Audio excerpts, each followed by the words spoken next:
Diz assim a palavra do Senhor. Quando Jesus ficou sabendo que os fariseus ouviram falar que ele estava fazendo e batizando mais discípulos do que João, embora não fosse Jesus quem batizasse, mas seus discípulos, saiu da Judéia e voltou para a Galiléia. No entanto, era necessário que ele passasse por Samaria. Assim, chegou a uma cidade de Samaria chamada Sicar, perto das terras que Jacó tinha dado a seu filho José. Havia ali um poço de Jacó. Cansado da viagem, Jesus sentou-se à beira do poço. Isto se deu por volta do meio-dia. Nisso veio uma mulher samaritana tirar água. Jesus lhe disse: "Dê-me um pouco de água." Os seus discípulos tinham ido à cidade comprar comida. A mulher samaritana lhe perguntou: "Como o Senhor, sendo judeu, pede a mim, uma samaritana, água para beber?" Ela perguntou isso porque os judeus não se dão bem com os samaritanos. Jesus lhe respondeu: "Se você conhecesse o dom de Deus, a quem está pedindo água, você lhe teria pedido e ele lhe daria a água viva." A mulher disse: "O Senhor não tem como tirar a água, e o poço é fundo. Onde pode conseguir essa água viva? Acaso o Senhor é maior que o nosso pai Jacó, que nos deu o poço, do qual ele mesmo, bem como os seus filhos e o seu gado?" Jesus respondeu: "Quem beber dessa água terá sede outra vez, mas quem beber da água que eu lhe der, nunca mais terá sede. Ao contrário, a água que eu lhe der se tornará nele uma fonte de água a jorrar para a vida eterna." A mulher lhe disse: "Senhor, dê-me dessa água, para que eu nunca mais volte a ter sede, nem precise voltar aqui para tirar água." Ele lhe disse: "Vá, chame o seu marido e volte." "Não tenho marido", respondeu. Jesus lhe disse: "Você falou corretamente ao dizer que não tem marido. O fato é que você já teve 5 e o homem com quem agora vive não é seu marido. O que acabou de dizer é verdade." A mulher disse: "Senhor, eu vejo que és profeta. Os nossos antepassados adoraram nesse monte, mas vocês, judeus, dizem que Jerusalém é o lugar onde se deve adorar." Jesus declarou: "Creia em mim, mulher. Está próxima a hora que vocês não adorarão o Pai, nem neste monte, nem em Jerusalém. Vocês, samaritanos, adoram o que não conhecem. Nós adoramos o que conhecemos, pois a salvação vem dos judeus. No entanto, está chegando a hora, e de fato já chegou, em que os verdadeiros adoradores adorarão o Pai em espírito e em verdade. Estes são os adoradores que o Pai procura. Deus é espírito, e é necessário que seus adoradores o adorem em espírito e em verdade." A mulher disse: "Eu sei que o Messias vem e que é chamado Cristo. Quando vier, ele nos explicará tudo." Então Jesus declarou: "Eu sou o Messias, eu que estou falando com você." Naquele momento, os seus discípulos voltaram e ficaram surpresos ao encontrá-lo conversando com uma mulher. Ninguém, porém, perguntou: "O que pretendes?" ou "Por que estás conversando com ela?" Então, deixando o seu cântaro, a mulher voltou à cidade e disse ao povo: "Venham ver um homem que me disse tudo o que tenho feito. Será que ele não é o Cristo?" Então saíram da cidade e foram até onde ele estava. Enquanto isso, os discípulos insistiam com ele: "Rabi, come alguma coisa." Ele, porém, lhe disse: "Tenho algo para comer que vocês não conhecem." Então os seus discípulos disseram uns aos outros: "Será que alguém lhe trouxe comida?" "A minha comida", disse Jesus, "é fazer a vontade daquele que me enviou e concluir a sua obra. Vocês não dizem, só daqui a 4 meses haverá colheita? Eu digo a vocês que abram os olhos e vejam os campos. Eles estão maduros para a colheita. Aquele que colhe já recebe o seu salário e ajunta fruto para a vida eterna, de forma que se alegram juntos o que semeia e o que colhe. Assim é verdadeiro o ditado: um semeia e outro colhe. Eu os enviei para colher o que vocês não cultivaram. Outros realizaram um trabalho árduo e vocês vieram usufruir do trabalho deles. Muitos samaritanos daquela cidade creram nele por causa do seguinte testemunho dado pela mulher: ele me disse tudo o que tenho feito. Assim, quando se aproximaram dele, os samaritanos insistiram em que ficasse com eles. Ele ficou 2 dias e muitos creram nele por causa da sua mensagem. Então disseram à mulher: agora cremos não somente por causa do que você disse, pois nós mesmos o ouvimos e sabemos que este realmente é o Salvador do mundo. Amém? Graças a Deus pela palavra do Senhor. Vamos orar, queria que você orasse junto comigo a respeito dessa palavra. Deus, obrigado, Senhor, pela tua palavra, Senhor, que nos ilumina, que ilumina os nossos passos, Senhor, que nos guia, que é autoridade sobre as nossas vidas, Senhor. Palavra essa que o Senhor inspirou, Senhor, a falar aos nossos corações, a nos ensinar, Senhor, a contextualizar, Senhor, com o mundo que vivemos, Senhor, aplicar nas situações que nós nos encontramos, Pai. Por isso que eu te peço, Senhor, que nessa manhã o Teu Espírito Santo me conduza, que o Teu Espírito Santo nos conduza, Senhor, a escutar a Tua palavra, colocá-la em prática nas nossas vidas, Senhor, não deixar que o inimigo roube, Senhor, nada dos nossos corações. É o que nós te pedimos, Senhor. Fala conosco, nós necessitamos, nós precisamos mais do que o pão de cada dia que nós precisamos para sobreviver, Senhor. Precisamos da Tua palavra, que é vida para nós. Em nome de Jesus, amém. Bem, gente, texto grande, né? Cansaram? Me enganchei que nem presta, porque eu tenho uma mania de copiar do texto da Bíblia para cá e fica tudo as linhas contínuas. Aí TDAH já sabe, a vista vai misturar tudo aqui. Mas enfim, é um texto muito conhecido, né? Eu acho que recentemente o Luiz, inclusive, trouxe uma série baseada nesse texto aqui. Não lembro bem se foi a série toda, porque eu estava de férias, né? Eu não vim todos os domingos. Mas eu sei que pelo menos os 2 domingos a série foi baseada nesse capítulo aqui do Evangelho segundo escreveu João. Então é um texto muito conhecido, é conhecido de nós porque a gente expôs recentemente, é conhecido da gente porque é muito pregado esse texto, é muito falado, é muito compartilhado nas redes sociais. Acredito que todos tiveram algum contato, algum momento com essa narrativa bíblica aqui do encontro de Jesus com a mulher samaritana. É uma mensagem, é um texto que, por mais que seja longo, traz alguns detalhes, mas mostra ali um diálogo bem interessante, né? Assim como o diálogo que Jesus teve com Nicodemos, né? Que a gente já observou nos outros episódios. Esse é um diálogo também muito interessante. Quando a gente olha para esse texto, a gente enxerga o quê? O texto narrando que Jesus está cansado ali. Ele chega a um lugar para descansar, para recompor as energias, né? Então Jesus chega ali cansado, ele se senta junto a um poço ali de Jacó. É um horário bem estranho, né? Um horário de meio-dia. Não é um horário muito provável para alguém que vai buscar água. Então Jesus se assenta ali junto do poço, nesse horário meio que improvável. De repente surge uma mulher. Parece que o encontro estava marcado assim mesmo, né? De repente surge essa mulher, uma samaritana, sozinha. Jesus está sozinho, os discípulos foram atrás de comida, foram ver outras coisas. E o texto nos dá pistas que essa é uma história que é marcada por muitas rupturas, né? É um texto que a gente vê aqui logo de cara, essa tensão desde o início, logo nas primeiras palavras que são trocadas ali por Jesus e a mulher samaritana.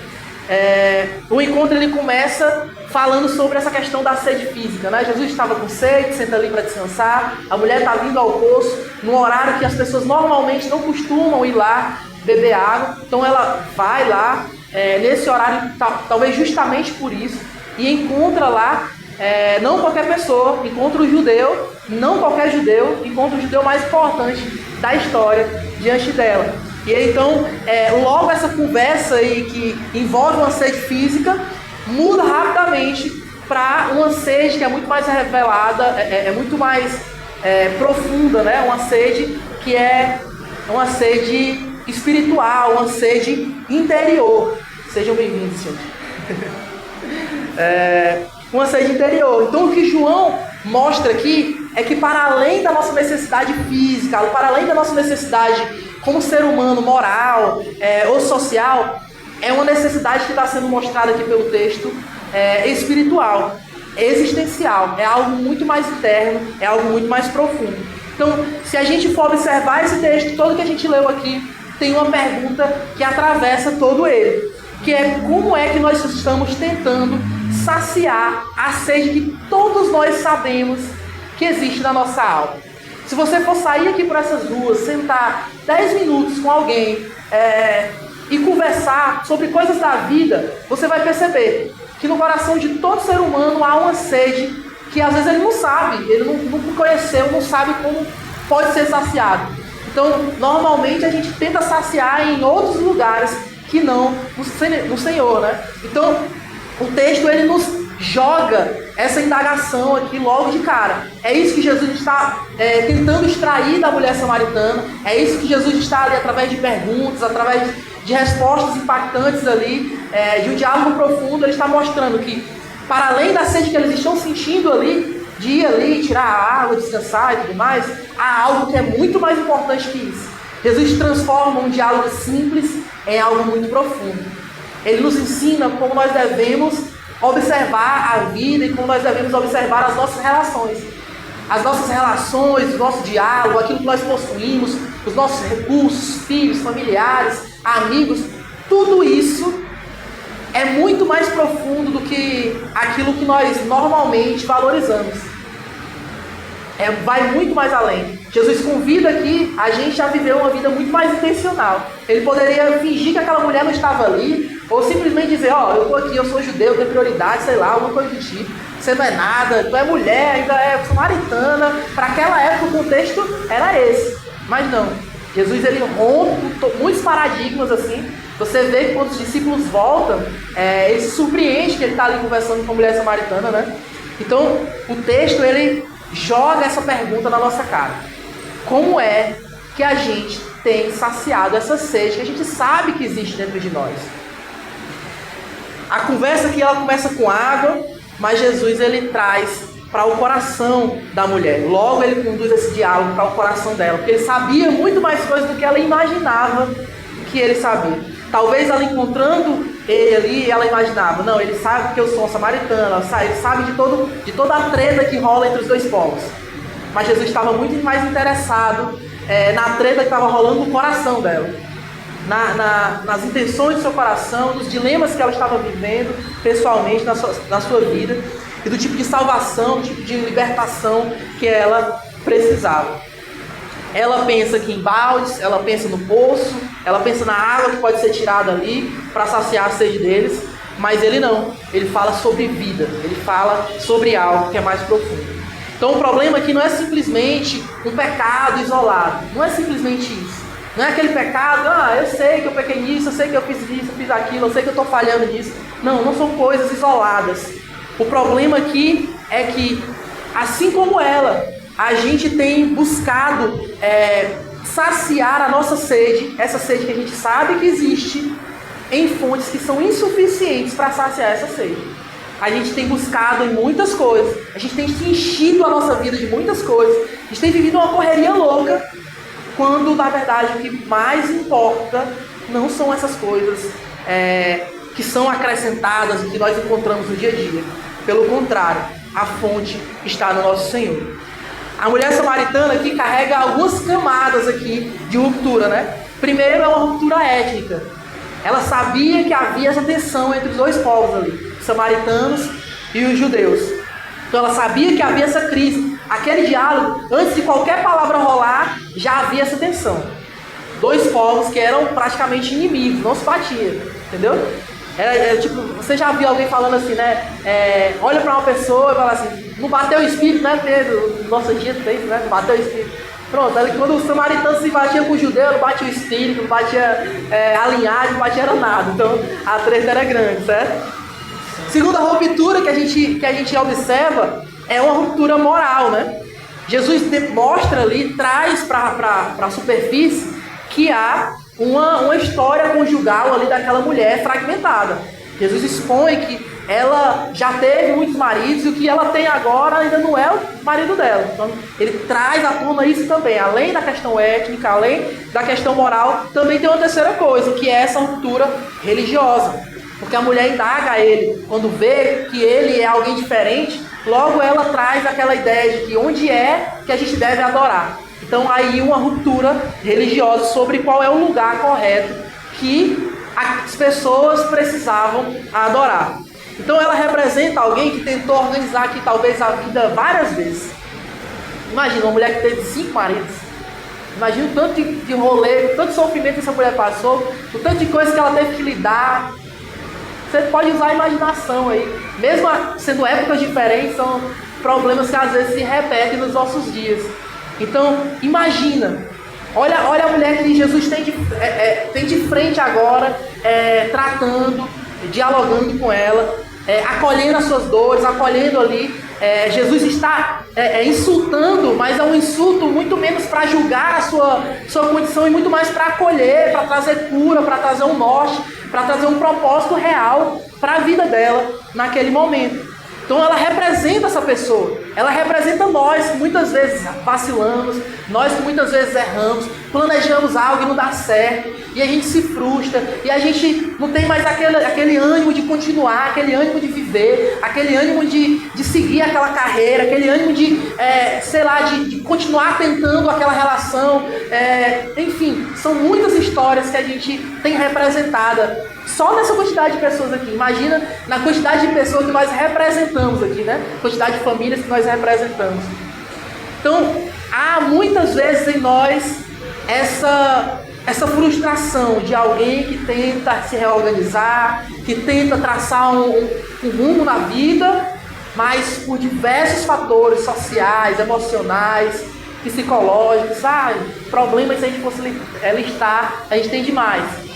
Por diversas coisas, a gente volta à estaca zero, continua voltando ao poço, como aquela mulher continuava indo lá, bebia da água, saciava a sua sede física, mas em algum momento ela ia ter que voltar ao poço novamente, porque ela voltaria a ter sede. Então a sua história aqui, ela é marcada por uma sede que é repetida. Então, nos nossos tempos, não é diferente. Os nossos dias, nossas vidas, os problemas que a gente lidar, a forma com que a gente lidar com a nossa espiritualidade, encontramos muitas vezes os mesmos problemas. Nós buscamos satisfação em quê? Em relacionamentos, no desempenho que a gente tem. Então, às vezes, a gente tenta se satisfazer pelo desempenho que a gente está. Então, quando o desempenho não é bom o suficiente, aí a gente já se frustra, a gente já quer desanimar, já quer abandonar tudo. No consumo, no reconhecimento e às vezes até numa espiritualidade superficial. Viver uma vida em que não há profundidade na relação com Deus e com os irmãos. Então, sim, a gente, por muitas vezes, nos encontramos na posição dessa mulher samaritana quando a gente encontra Jesus. Então, esse aqui é um ponto de encontro, né? O domingo é um ponto de encontro, o dia do Senhor é um ponto de encontro da comunidade de fé, da família de Deus com o seu Senhor. É o dia que a gente se encontra juntos para fazer aquilo que nós concordamos que guia a nossa vida. Então, assim como aquela mulher, hoje é um dia de encontro com Jesus. Hoje é um dia que nós somos confrontados pelo Senhor, pela palavra dele, que é narrada aqui durante os louvores, durante as leituras iniciais, durante o sermão, durante o sacramento.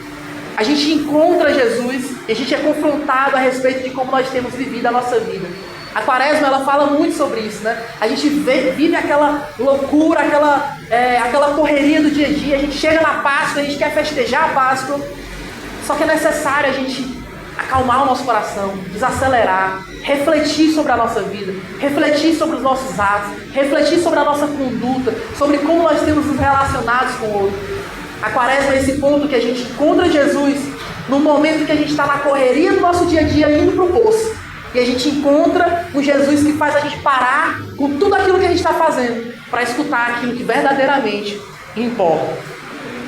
Bem, então a gente não pode cair nesse problema de viver uma espiritualidade que é limitada ao domingo, uma espiritualidade que é limitada aos poucos momentos de oração, que não contempla, que não enxerga o outro, que não enxerga a cidade que nós vivemos. Então talvez nós tenhamos mudado de fonte. A nossa fonte é tudo isso que eu falei aqui, mas nós não resolvemos a sede continua a voltar. Então a religião ela pode se tornar, muitas vezes, ela pode se tornar uma dessas tentativas. A gente pode discutir formas, tradições, a gente pode discutir lugares, a gente pode discutir muitas coisas, mas a gente sempre evita aquele que é o confronto interior, né? Nosso coração. Como é que está o nosso coração? Todo momento Jesus está apontando. Como é que está o teu coração? Como é que estão as intenções do teu coração?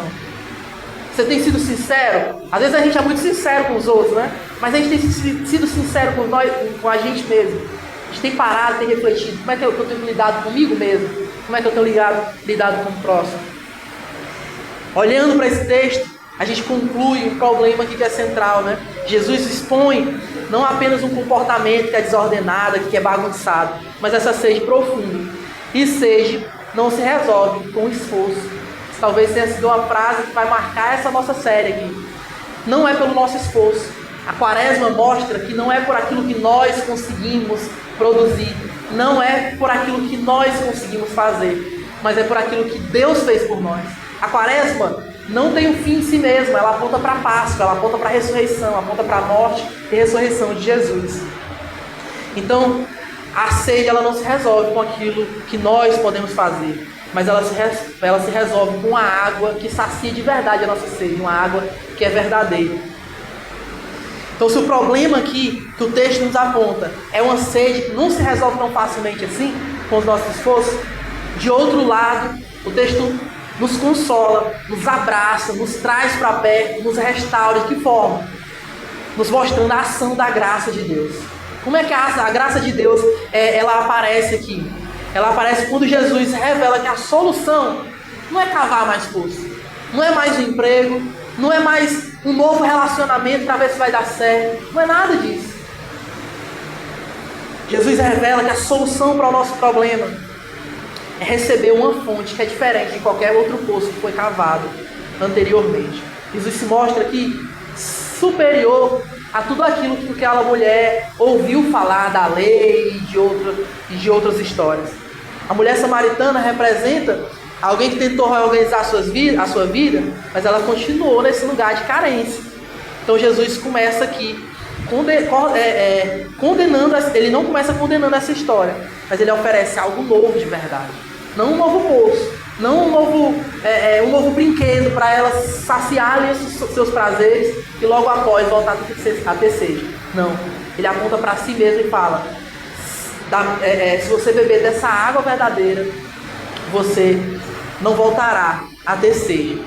Então, a vida que brota de Deus é ela que sacia de verdade a nossa sede. O primeiro movimento que a gente encontra da graça é que essa graça ela começa como um dom que nós não podemos produzir, né? O texto fala que se conhecesse o dom de Deus, você teria pedido e ele teria dado água viva. Jesus conduz aqui essa conversa de uma maneira muito inesperada, né? O centro da vida espiritual não é o esforço humano, mas o dom de Deus.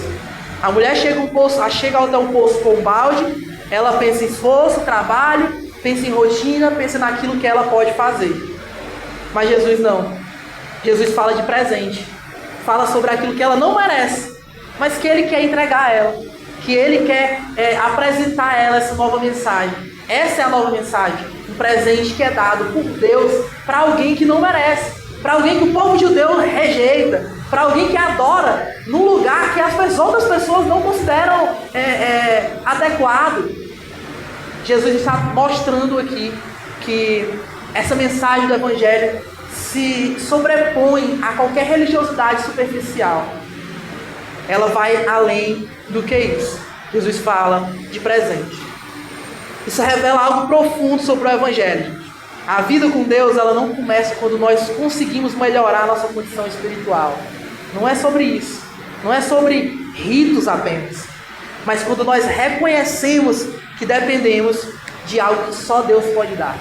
Olha que, às vezes a gente, no trabalho, a gente pode usar exemplo de trabalho. Às vezes a gente fica, eu sou motorista de aplicativo, né? Então, tem dia que eu tô perturbado ali porque não tá aparecendo corrida, as corridas tão ruins, e a gente fica meio que ansioso ali, velho, como é que vai ser? Eu vou bater minha meta, não vou conseguir e tal, porque eu tô focando naquilo que eu consigo fazer para prover a minha casa. Isso é errado, eu me preocupar, eu tentar me organizar, ter estratégias? Não. O problema é que, no fim, não sou eu que sustento a minha vida, não sou eu que sustento a minha família, mas o próprio Deus. Agora imagina, um Jesus que chega para mim e fala assim, ó, beleza, tu tá se sentindo limitado, tá se sentindo frustrado porque não consegue realizar, ter uma vida espiritual perfeita que tu imagina, volta sempre a pecar, volta sempre a fazer as mesmas coisas, de vez ou outra é vencido pelo pecado, beleza. Pois eu estou te apresentando agora um ponto que é muito mais seguro do que o teu esforço. É aquilo que eu posso te entregar de graça, gratuitamente. Isso é graça. Não é esperado uma troca, mas é graça. Só Deus que pode nos entregar isso. Então a água viva que ela é uma linguagem para a ação de Deus que gera vida de maneira interior. Não apenas por um alívio momentâneo, mas uma nova realidade espiritual que só Deus pode produzir no nosso coração. O segundo movimento de graça que a gente encontra no texto aqui é que essa graça ela cria uma fonte dentro de quem a recebe. Não é algo tipo assim, ó, pronto, saciei agora, tu não vai ter mais sede, pronto, vai, se isola do mundo num monastério aí, sei lá, alguma coisa assim. Não. Pelo contrário, há uma missão que nos é entregue, que nós somos convidados a fazer parte. Há uma fonte, há uma testemunha, nós viramos testemunhas vivas dessa fonte. O texto diz, a água que eu lhe der se tornará nele uma fonte de água a jorrar para toda a vida. Então, Jesus aqui ele não promete só saciar a sede dessa mulher. Ele promete transformar o coração em um lugar onde a vida de Deus brota continuamente. Imagina você ser um lugar onde as pessoas vão encontrar refúgio, onde as pessoas vão encontrar vida. As pessoas vão conversar contigo, as pessoas vão conviver contigo, as pessoas vão estar trilhando uma jornada junto a ti e elas vão poder testemunhar a respeito da fonte de vida que brota de ti, que brota da nossa vida. Nós somos a família de Deus, por isso nós levamos a mensagem dele, essa mensagem, essa boa nova, essa boa notícia para toda a humanidade. Então aqui a diferença ela é enorme. Os poços aqui eles precisam ser revisados, né, tratados ali com o tempo, senão alguém vem e toca ali, não presta mais a água. Só que as fontes não. As fontes elas fluem continuamente de dentro para fora. Então a religião, muitas vezes, ela tem funcionado para a gente como esse poço, certo? Muitas vezes, muitos momentos, se a gente não toma cuidado, a religião pode se tornar como esse poço para as nossas vidas. Nós vamos até ela quando estamos vazios, mas logo voltamos a sentir sede. Então, a graça de Deus faz algo que é diferente. Ela planta dentro de nós uma vida nova para sustentar toda a existência. Às vezes aqui é um ponto interessante. Toda vida quando a gente fala da nossa espiritualidade, a gente fala sobre aquilo que a gente tem como algo mais sobrenatural, né? E aí essa espiritualidade muitas vezes não toca o chão que nós vivemos, não toca a nossa realidade, não toca a nossa vida. Então a nossa espiritualidade, ela não consegue ser vista pelos outros nos nossos atos de bondade, nas nossas ações de justiça. Então o nosso próximo não é contemplado pela nossa espiritualidade, porque pra gente, muitas vezes a espiritualidade é se trancar dentro da porta do quarto, orar 4, 5 horas seguidas. E esquecer que o resto do mundo está um caos louco e precisa que a gente esteja presente, precisa que a gente seja sal e luz. Então, essa fonte, ela sustenta não só nós, mas toda a nossa existência. A nossa existência contempla o lugar que nós existimos hoje, o lugar que nós fomos plantados hoje. Então nós temos uma responsabilidade com o próximo, nós temos uma responsabilidade com as nossas famílias, amigos, colegas de trabalho, qualquer lugar que nós estejamos, certo? Então, esse sustento da nossa existência, claro, não significa uma ausência de lutas. Jesus não está prometendo aqui que as coisas vão viver agora, a vitória hoje tem sabor de mel e pronto, acabou-se. Não. É só vitória, agora é só vitória, agora é só vitória. Não me façam cantar. Não, gente, não é uma ausência de lutas aqui. Mas significa que a nossa relação com Deus deixa de ser apenas externa. Ela passa a ser agora, tomar de conta de todo o nosso ser. E aí agora tudo que acontece na nossa vida precisa passar pelo crivo daquilo que nós somos em Deus.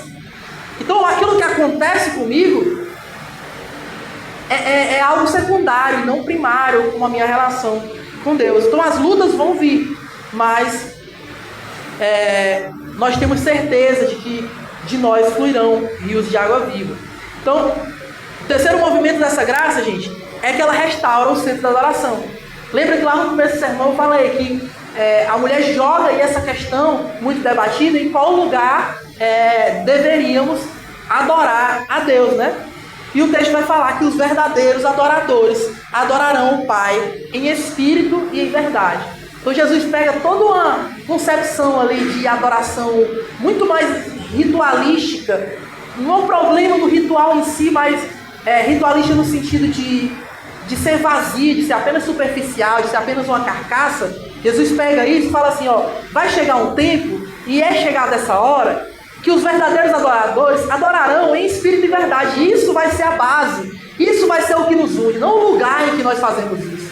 Então, não é porque a gente está reunidos aqui, não é porque a gente está reunidos num templo maior, não é porque a gente está em São Paulo, Brasília, ou aqui em Fortaleza. Não é porque a gente está no trabalho, ou em casa, ou na casa de um parente, ou na rua, ou na padaria. Não importa o lugar. Os verdadeiros adoradores adorarão ao Pai em espírito e em verdade.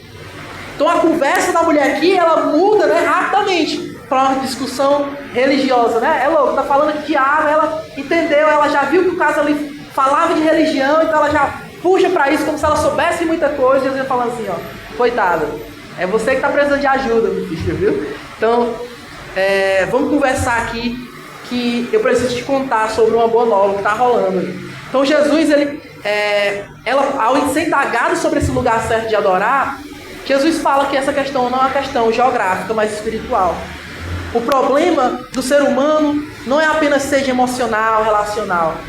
É uma sede espiritual que só se resolve quando Deus volta a ocupar o centro da nossa vida. Às vezes a gente se questiona sobre muitas coisas. E eu não estou falando que a situação que talvez você está passando agora é fruto de como está a sua vida com Deus. Não, gente, estou falando, Deus está castigando, é preciso deixar claro isso. Mas às vezes a gente tem se preocupado tanto com essas outras coisas que nos trazem sofrimento, é verdade, às vezes é um sofrimento real, que a gente esquece que o problema maior está quando nós esquecemos que Deus deve ocupar esse lugar central nas nossas vidas. Então adorar em espírito e em verdade, que significa viver uma relação com Deus que nasce da transformação interior, que sim, brota para fora, que brota para que as pessoas vejam, para que o mundo veja e glorifique ao Senhor, mas começa dentro de nós e é orientada pela verdade revelada em Cristo. Não é em nós, não é em nosso esforço, não é nos nossos métodos, não é no que eu sei de mais ou que eu sei de menos. Não. Brota através dessa verdade que é revelada no nosso Senhor Jesus Cristo. Por isso, esse momento aqui do texto ele é decisivo, porque Jesus se revela diretamente para aquela mulher. Sou eu. Ela fala assim, eu sei que vai vir o Cristo aí, o Messias e tal. Beleza, eu sei de tudo isso. Ela está falando coisas que a gente fala. É uma crente aqui, ela está falando assim, Jesus, às vezes, ela parece a gente orando para Deus às vezes, né? A gente fala assim, Deus, eu sei que o Senhor faz isso, eu sei que o Senhor pode fazer isso. Parece uma relação de alguém que está muito distante do seu pai. Aquele pai que não mora com você, que está longe e tal. Não, ele é o pai presente. Você pode expor as suas dores, você pode chorar, você pode externar as suas necessidades.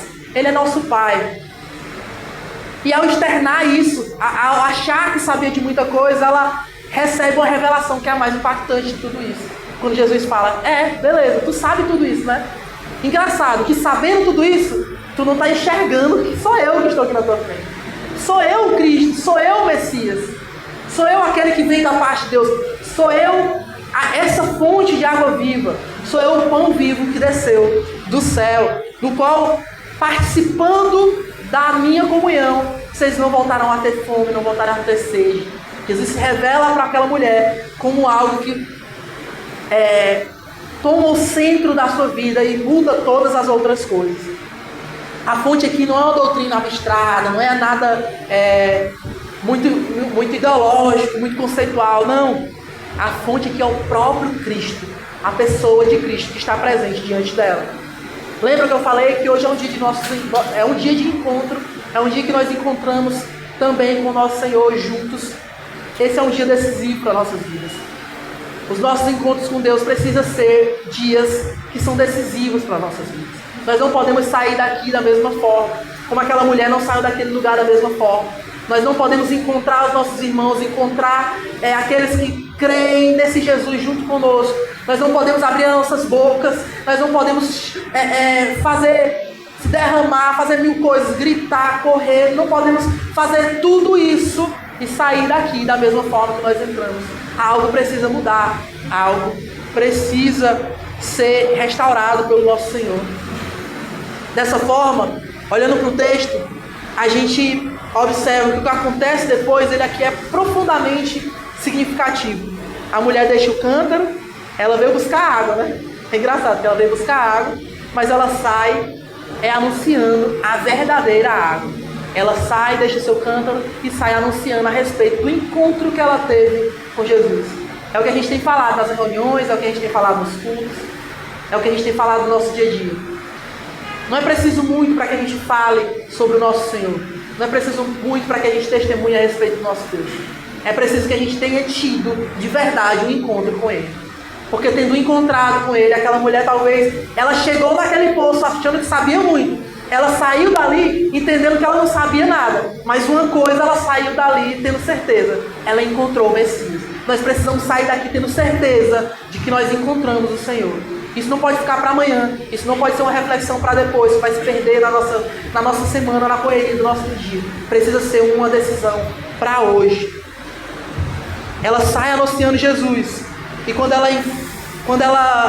alguém encontra essa verdadeira fonte, as antigas tentativas de saciar a alma começam a perder todo o poder. Às vezes a gente luta por aquilo que parece ser mais forte do que nós, né?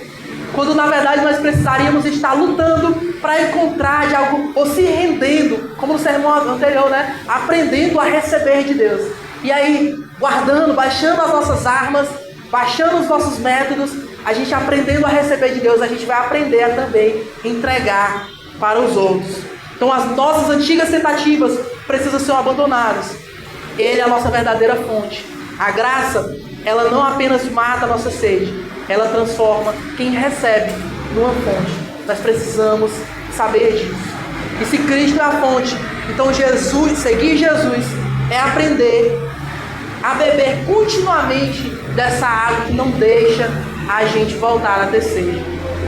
Por isso, eu queria 3 aplicações. Sei que já terminou meu tempo aqui, mas rapidinho. Vou só ler aqui, certo? Reconheça sua sede. Identifique onde você tem buscado satisfação fora de Cristo. Porque eu tenho certeza de que muitos de nós, ou todos nós, e eu falo isso me incluindo, por muitos momentos a gente busca saciar a nossa sede longe de Cristo. Então identifique. Antes de querer vencer qualquer coisa, identifique isso. Leve isso diante de Deus. Confesse isso ao seu irmão. Isso daqui, eu percebi que isso já é graça. Já é Jesus, já é o Espírito Santo nos mostrando onde nós precisamos mudar. Como igreja, nós precisamos evitar substituir a nossa vida espiritual, real, orgânica, verdadeira, pulsante, por uma vida de religiosidade fraca, que qualquer problema que a gente encontre, ela logo se dissolve. Segundo, receba essa água viva. Você precisa receber essa mensagem que vem de Cristo. Descanse na graça que Cristo oferece gratuitamente. Nada que nós possamos argumentar pode permanecer de pé diante daquele que entregou a sua vida por nós, que foi amor até o fim, e foi amor, entregando a sua própria vida por nós. Então, descanse, Jesus ressuscitou, descanse nele. Nada pode abalar a nossa fé. Queremos, precisamos, desejamos ser uma comunidade que oferece o Evangelho, não desempenho. Às vezes a gente olha, principalmente nesse momento, a gente está vivendo um momento de replantação da igreja, a gente olha, vê poucas pessoas, a gente chega aqui, aí eu sempre escuto algum irmão assim, eita, os irmãos tiraram férias, eita, não sei o quê, eita, os irmãos atrasaram. E a gente precisa vigiar com esse sentimento. A gente precisa estar, e isso eu estou falando como comunidade mesmo aqui local, a gente precisa estar atento a esse sentimento, porque nós não estamos em busca de performance, nós não estamos produzindo aqui um evento, um show, algo que as pessoas vão vir, consumir e vão embora, não. O que a gente está cultivando aqui é relacionamento com Deus e com o próximo. Nós estamos cultivando aqui uma família pactual, uma família de verdade, que se compromete uns com os outros. Então, a gente quer algo sério, não algo superficial. Então, nós precisamos oferecer um evangelho real, esse evangelho que é profundo, esse evangelho que não é rótulo, não é placa, é vida, é relação com Deus e com os irmãos. E último, para mim terminar, torne-se essa testemunha dessa fonte. Eu não acredito que uma pessoa que encontrou Jesus, está se relacionando com Jesus de verdade, consiga conter de testemunhar a respeito desse Deus para com os outros. E sim, eu não estou falando apenas de atos, eu não estou falando apenas de ajudar os outros. Tudo isso é muito importante e tudo isso integralmente reflete a obra de Deus nas nossas vidas. Quando eu ajudo o próximo, quando eu me importo com o outro, sim, tudo isso. Posso ajudar com recurso, com tudo. Mas há uma coisa que é muito necessária. Nós precisamos falar de Jesus. Porque Deus falou a nossa língua. Deus falou a língua dos homens. Jesus encarnou e esteve entre nós. Ele sentiu as nossas necessidades. Ele chorou como nós choramos. Ele esteve entre nós. Então nós precisamos nos tornar essa testemunha dessa fonte que nós encontramos. Como essa mulher que encontrou Jesus, compartilhe com os outros o que Cristo tem feito na sua vida. Que nós sejamos conhecidos como esse lugar onde os sedentos encontram vidas, e não apenas onde pessoas encontram outras pessoas mais parecidas consigo, onde um lugar em que há apenas afinidade política, musical, estética, não. Que esse lugar seja um lugar que a gente encontra vida, se relacionando uns com os outros. Amém? Queria te convidar a fechar os seus olhos para que a gente orasse. Desculpa, gente, o atraso aí. A gente começou também um pouquinho atrasado. Um dia eu aprendo a terminar meu sermão no horário, certo? Deus, nós te agradecemos por essa oportunidade, Senhor. Pela oportunidade de encontrar a Ti, de encontrar os nossos irmãos. Pela oportunidade de estar presente aqui hoje, Senhor, e poder sermos renovados pela Tua palavra, Senhor. Como nós amamos a Tua palavra, Deus. Como nós amamos escutar a Tua voz, Senhor. Sem ela nós não podemos viver, nós não podemos continuar. Longe de Ti, Senhor, não há paz verdadeira, não há alegria verdadeira, não há conquista verdadeira, Senhor. Não há planejamento, Senhor, que seja sincero e que seja amoroso o suficiente. Longe de Ti, Senhor, não há relação que seja em sua essência, Senhor, pura, que só em Ti que nós podemos encontrar, Senhor. Obrigado, Senhor, por nós podermos contemplar, Senhor, ver a Tua face nessa manhã, Deus. Obrigado, Senhor, porque só em nós podemos encontrar o nosso pecado, ver onde nós estamos errando e ver em quem nós podemos ser salvos, Senhor. Isso já transforma tudo a respeito da nossa vida, a respeito de como nós temos vivido, Pai. Obrigado, Senhor, por mais uma oportunidade, Senhor, porque nós poderíamos estar em qualquer outro lugar hoje. Nós poderíamos estar fazendo qualquer outra coisa hoje, Senhor. Mas nós estamos aqui, Pai. E nós podemos sentir a Tua presença, nós podemos sentir, Senhor, a Tua restauração, a cura que o Senhor é para as nossas almas, Pai. Cura as nossas vidas, cura a Tua igreja. Que nós possamos, Senhor, testemunhar a respeito da Tua obra em nossas vidas. Nós dependemos de Ti, Senhor, unicamente de Ti. Nós não dependemos de recursos, de grande performance, nós não dependemos de amizades influentes, nós não dependemos de nada disso, Senhor. Nós dependemos de Ti. Nós queremos te encontrar, Senhor. Nós queremos viver contigo. Nós queremos, Senhor, que a presença do Teu Espírito Santo em nossas vidas impacte outras pessoas e sustente também as nossas vidas em fidelidade a Ti, em lealdade, Senhor, ao povo que nós caminhamos junto. Em nome de Jesus, nós nos sentimos abençoados nessa manhã, Pai. Em nome do Pai, do Filho e do Espírito Santo, nós te agradecemos. Amém. E graças a Deus. Amém, gente?